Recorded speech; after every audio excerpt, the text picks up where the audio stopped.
দর্শক সবাইকে স্বাগত জানাচ্ছি। তো বরাবরের মতো আজকে চলে এলাম নতুন একটা ভিডিও নিয়ে, যে ভিডিওটা আসলে অত্যন্ত গুরুত্বপূর্ণ এবং অত্যন্ত উপকারী এবং সবার কাজে লাগবে।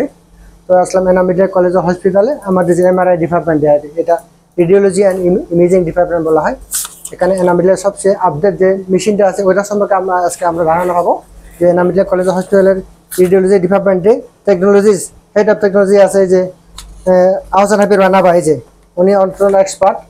আজকে আমরা তার সাথে একটু রিভিউ নিব আমরা এটা সম্পর্কে, যাতে আপনার দর্শক এবং যারা আগত রোগীরা যাতে উপকার পায় সে সময় কিছু ধারণা দেবেন। তো রানা ভাই কেমন আছেন আপনি? জি আলহামদুলিল্লাহ, আমি ভালো আছি। আপনি কেমন আছেন দাদা? জি ভালো। তো আপনি এখানে আসলে কতদিন ধরে চাকরি করতেছেন দাদা? আমি 2018 তে এনাম মেডিকেলে জয়েন করছি।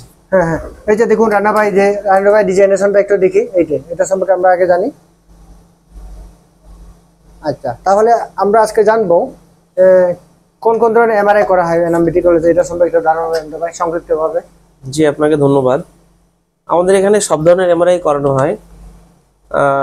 নরমাল যে এমআরআই গুলা, ব্রেন, স্পাইন, অ্যাবডোমেন, চেস্ট, নেক, সব ধরনের কাজগুলো করা হয়। অ্যাডভান্স কাজও করা হয়, এনজিওগ্রাম, তারপর ডেফিকোগ্রাম, এমআর ইন্টারোগ্রাম, তারপর সর্ব ধরনের কাজ আমরা আমাদের এখানে করে থাকি। Peripheral angiogram. আচ্ছা আচ্ছা, কতদিনের মধ্যে রিপোর্টটা দেন আপনারা এনাম মেডিকেলে?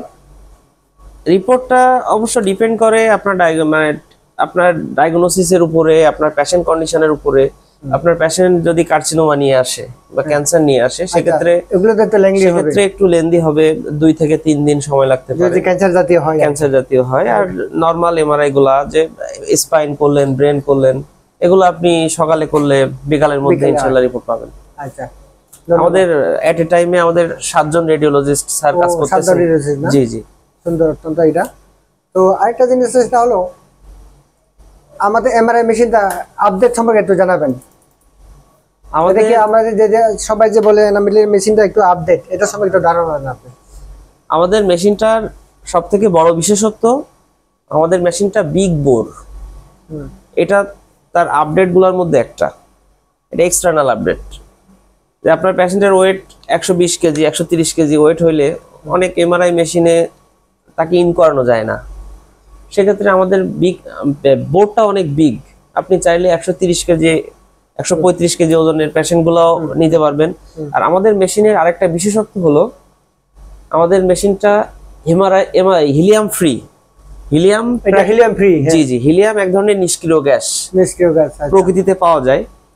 তো হিলিয়াম অনেক এক্সপেন্সিভ একটা গ্যাস। আচ্ছা, আমাদের 2টা এমআরআই মেশিন, একটা ইঞ্জিনিয়ার অ্যাম্বিশন, একটা হলো অ্যাচিভা। তো আমাদের ইঞ্জিনিয়ার অ্যাম্বিশন মানে আমাদের অ্যাচিভা যে মেশিনটা আছে, সেটাতে হিলিয়াম রিফিল করতে হয়। তো হিলিয়াম রিফিল করা পার ইয়ারে অনেক কস্টলি। আচ্ছা বলেন আপনি। অনেক কস্টলি। আর সেক্ষেত্রে এই মেশিনটাতে হিলিয়াম রিফিল করতে হয় না। এটাতে সম্পূর্ণ 7 লিটার হিলিয়াম আছে, যেটা সিল করা। আর হিলিয়াম ফ্রি টেকনোলজি। এই মেশিনটাতে ইমেজ কোয়ালিটি অনেক আপডেট, মাল্টি চ্যানেল ইউজ করা হয়। সব দিক বিবেচনায় পেশেন্টের জন্য অনেক কমফোর্ট, সব দিক বিবেচনায় আমাদের মেশিনটা অনেক ভালো। আচ্ছা আচ্ছা, তাহলে অনেকে বলে যে সকালে গেলে বা 3 ঘন্টার মধ্যে দেওয়া হয়, বিভিন্ন হসপিটালে থেকে শুধু হসপিটাল আমরা দেখি 3 ঘন্টা রিপোর্ট দিচ্ছেন, আপনারা দিচ্ছেন আবার সকালে গেলে বিকালে অথবা তারপরে। তো এটা একটা বিষয় এমআরআই সম্পর্কে একটা বিষয় আপনাকে আগে বুঝতে হবে, যে আপনি এমআরআইটা কোথায় করতেছেন, হসপিটাল নাকি ডায়াগনস্টিক সেন্টার। আপনার হসপিটালে যে পেশেন্টগুলো আসতেছে, ম্যাক্সিমাম অ্যাডমিট পেশেন্টের এমআরআই গুলো হসপিটালে করা হয়। Not only Enam medical college hospital, যত হসপিটাল আছে সবগুলোতেই। তো ডায়াগনস্টিক সেন্টারে যে পেশেন্টগুলো যাইতেছে, সেগুলো সুস্থ পেশেন্ট বা একটু অসুস্থ পেশেন্টগুলা, তাদের এমআরআই করার পরে ফাইন্ডিংসটাও আসতেছে, বা যে ধরনের ফাইন্ডিংসগুলো আসতেছে হসপিটাল ডায়াগনস্টিকের তুলনায় ফাইন্ডিংসগুলো লেস ফাইন্ডিংস আসতেছে। তো আমাদের যে পেশেন্টগুলো আসে, ম্যাক্সিমাম পেশেন্টগুলাই আপনার ক্রিটিক্যাল। আর আমাদেরও নর্মাল পেশেন্ট আসে না সেটা না, আমাদেরও নর্মাল পেশেন্ট অ্যাভেলেবেল আসে। আমরা সেগুলো তো সকালে করলে বিকালের মধ্যে রিপোর্ট দিয়ে দেই। কিন্তু যে পেশেন্টগুলোর আপনার ক্রিটিক্যাল ডায়াগনোসিস থাকবে, সেগুলো তো আপনাকে মিনিমাম সময়টুকু দিতেই হবে প্রপার রিপোর্টের জন্য। আর এখানে আমরা হাই রেজুলেশনের প্রোটোকল ইউজ করি, সিকোয়েন্সগুলো হাই রেজুলেশন ইউজ করি। কোনো আছে রেডিয়েশন হয় যে এমআরআইতে আমরা করার সময়? না, এমআরআইতে কোনো রেডিয়েশন নাই। এমআরআই রেডিয়েশন ফ্রি একটা টেকনোলজি, ফ্রি টেকনোলজি। রেডিয়েশন, এখানে কোনো রেডিয়েশন আপনারা দেখতে পাচ্ছেন এমআরআই মেশিনে কিন্তু কোনো রেডিয়েশন, অনেকে হয়তো ভয় পায় কোনো রেডিয়েশন আছে কিনা, কোনো রেডিয়েশন নাই। তো আমরা এখন একটা জানবো সর্বশেষ দাদা একটু রানাবের কাছে, আপনি যে এখানে চাকরি করতেছেন এবং এটার জন্য কোন কোন ডিগ্রি বা কোন কোন কোর্সের প্রয়োজন হয় সেটা সম্পর্কে একটু জানা যান আপনাদের সম্পর্কে।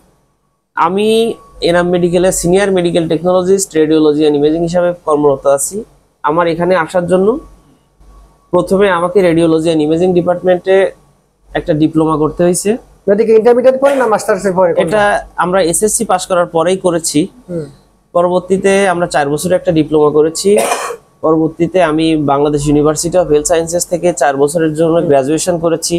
তার পরবর্তীতে আমি masters of public health degree নিয়েছি এবং এখন বর্তমানে এমএসসি ফুড নিউট্রিশনও আমার শেষ হয়ে গেছে, এটা পার্সোনালি আমি করছি। এখন বর্তমানে এমএস করতেছি মেডিকেল ফিজিক্স এন্ড ইমেজিং টেকনোলজিতে Bangladesh university of health sciences. Fine. এই যে দর্শক আপনারা দেখুন, প্রথমত আপনাকে রেডিওলজিতে ডিপ্লোমা এবং বিএসসি থাকতে হবে। এই যে দেখুন, যেটা কমন সাবজেক্ট, আমরা হয়তো বিভিন্ন হসপিটালে যাই, যেখানে যাওয়া অ্যাডিশনাল ডিগ্রি আপনি আপনার মতো করে নিতে পারেন। যে পরীক্ষা করলাম বা তাড়াতাড়ি দিয়ে দিল রিপোর্টটা, কি কি ডিগ্রি প্রয়োজন হতে পারে একটা মেডিকেল টেকনোলজির জন্য, বিশেষ করে তারা একটা এমআরআই করার জন্য আপনাকে করে কি কি ডিগ্রি প্রয়োজন হয় সেটা আমি আপনাকে একটু ধারণা করে দেখাচ্ছি। এই যে দেখুন, একটা সুন্দর এমআরআই করার জন্য আপনার 3টা জিনিসের প্রয়োজন হবে। জি। একটা ভালো মানের গ্রাজুয়েট মেডিকেল টেকনোলজিস্ট, 2 নাম্বার আপনাকে ভালো মানের একটা এমআরআই মেশিন থাকতে হবে, আর পেশেন্টকে কোঅপারেট করতে হবে। আপনার ভালো টেকনোলজিস্ট নাই কিন্তু মেশিন ভালো আছে, আপনার পেশেন্ট ভালো আছে, পেশেন্ট কোঅপারেট করতেছে, আপনার এমআরআই ভালো হবে না। আপনার টেকনোলজিস্ট ভালো, আপনার পেশেন্ট আপনার সাথে কমফোর্ট ফিল, আপনার সাথে কোঅপারেট করতেছে কিন্তু আপনার মেশিনটা 0.3 টেসলা, আপনার এমআরআই ভালো হবে না।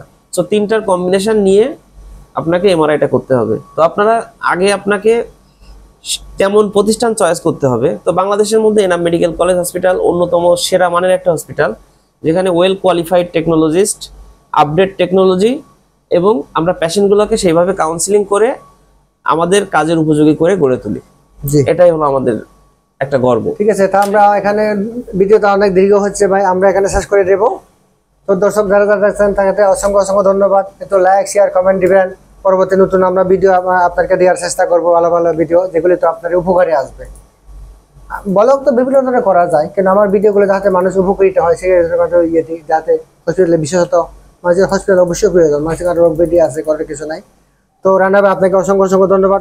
বলা থাকলে কিছু বলেন সর্বশেষ। আপনারা এনাম মেডিকেলে আসুন, আমাদের সেবা দেখুন। আমাদের সেবা নেওয়ার পরে আপনাদের কাছে যদি মনে হয় যে অন্য হসপিটালের তুলনায় আমাদের সেবার মান ভালো, অবশ্যই আসবেন। আপনাদেরকে আন্তরিকভাবে ধন্যবাদ। আসসালামু আলাইকুম। ভালো থাকবেন, সবার জন্য শুভকামনা।